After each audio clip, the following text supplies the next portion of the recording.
Hello and welcome to Around the Mid-Valley with Mary Louise. I'm really excited to have this new show on CCTV where I talk to people about great things they're doing in the Valley and great organizations and events that are coming up. And one of my favorites is anything that's done by Rotary. And today I have three great guests with me. Thank you for coming. I have Barry Nelson, Shane Griggs, and Claudia Vorse, and they're here from Downtown Salem Rotary to talk about this exciting projects that's going to be at Riverfront Park. Barry, thank you for coming. Thanks for having us. So We're excited to be here. tell me about your project. Yeah, so the project is a significant enhancement to the existing amphitheater in Riverfront Park. And it came as a result of Rotary approaching 100 years of service in Salem. Wow.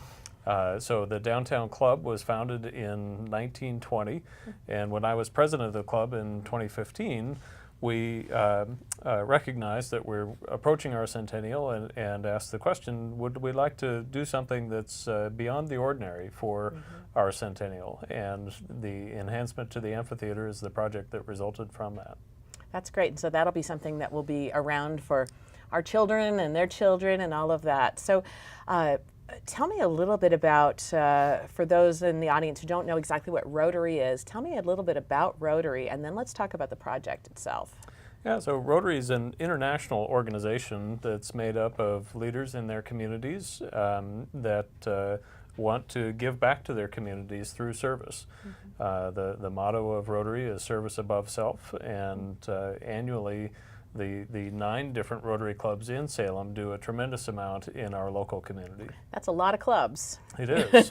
So good, and I assume they're all coming to help you on this project.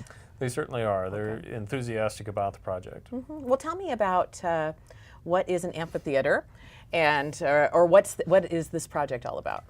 Yeah, so the existing amphitheater in Riverfront Park is inadequate given the current activities that take place there, and certainly could allow for additional activities to take place. But it's a bit of an afterthought in an area of the park that was once a dark corner of the park, but now with the Peter Courtney Bridge coming into play, it's really the center of our park system. And the amphitheater currently serves for concerts and other events that take place there. But what we're wanting to do is provide a real professional quality stage and cover for the existing amphitheater to enhance the future possibilities and the current events that take place in the amphitheater. Fun. So Shane is the, for those who aren't totally familiar with the park, is that the area behind the playground that has the... Right, it's right behind the playground. It's adjacent to the Peter Courtney Bridge, probably 200 meters from the bridge. And following up a little bit on what Barry mentioned, currently when we have performances at the stage, they have to bring in all of the structures to support the lights, the sound.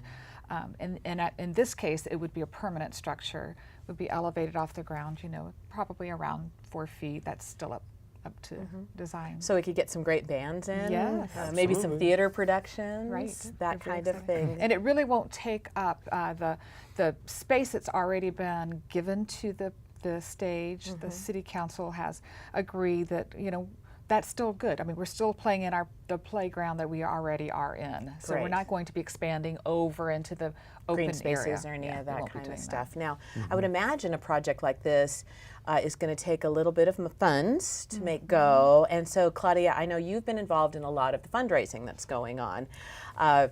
What kind of what are we looking at as far as community engagement and fundraising? Well, it started back in 2015, perhaps a little before, when we recognized that we were coming upon this this celebration of our centennial, where our leaders of our club decided to put money out of their year away for this project.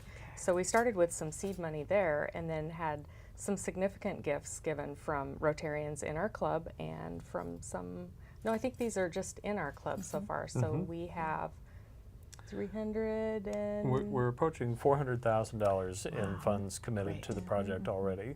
Great. And the request for proposals to architects asked that they come up with a project budget of $1 to $2 million.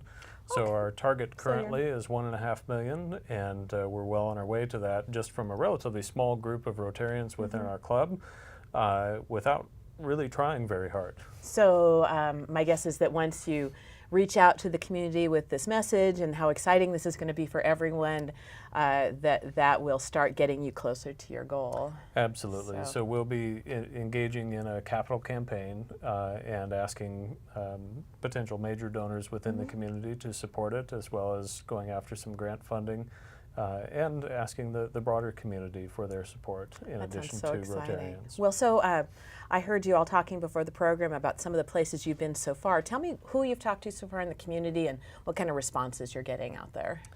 Yeah, so we've visited almost every neighborhood association. And there are a lot of those. We're short one. We've been to 17 of 18. Wow. We have on the docket visiting the Chamber of Commerce Greeters Program. We visited the Downtown Advisory Board, all the area Rotary clubs, and really are visiting anyone who will have us to provide information about the project and collect feedback. So anyone who sees the show can, we'll have some information at the end of the show where they can check in with you and you'll come out and tell them what's on the proposal. Absolutely.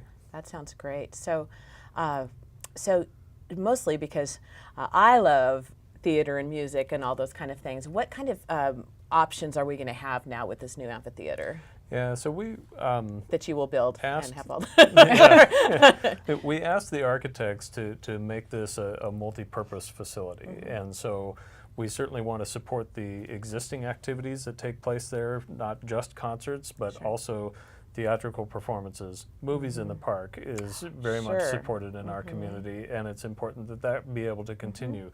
Worship services and lectures, if I didn't mention it already, theatrical performances. And when it's not in use, it's important that it be open and available for play for our community. Sure, and if I've seen, and we'll try to get some architectural renderings up during the show so folks can see it. But understand it will have a little bit of a covering, is that correct? Or a backing, so if you have a band and it's a little bit drippy out in the weather, you know, their equipment won't get wet. One of the primary purposes of the project is to provide a cover for the stage, because currently if a performance needs a cover, that cover has to be brought in and erected with scaffolding and things of that nature, and is temporary. And as Jane suggested, this is going to be permanent, and not just a permanent fixture for concert performances, but also a permanent work of art in our community. We'd like for this to be an iconic structure in our park to complement the Peter Courtney Bridge, the Carousel, and the Rotary Pavilion that are already there. And I bet we'll be able to attract a lot more organizations if they don't have to bring in or don't have the funds to bring in all of that, and maybe we can afford better, you know, better programming, or I should say additional fantastic programming that we bring. So what's next for you all? Continuing our public outreach, Barry's presented a couple of times to the City Council for at different stages. We've been in front of the Parks and Rec Advisory Board, so we'll continue to do those public outreaches, as many as we can get in front of. Then we have a selection process that's geared for the end of September. The committee will make a recommendation.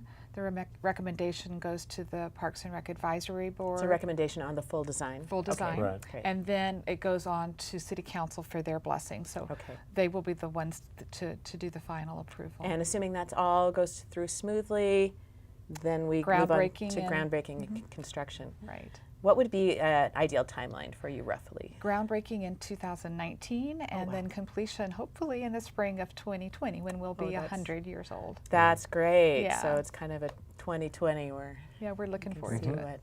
That's great. Well, wonderful. Was there anything else you wanted to add about the project that would be helpful for I think we have audience? hit all the high points. I think so. It's I great. believe we have.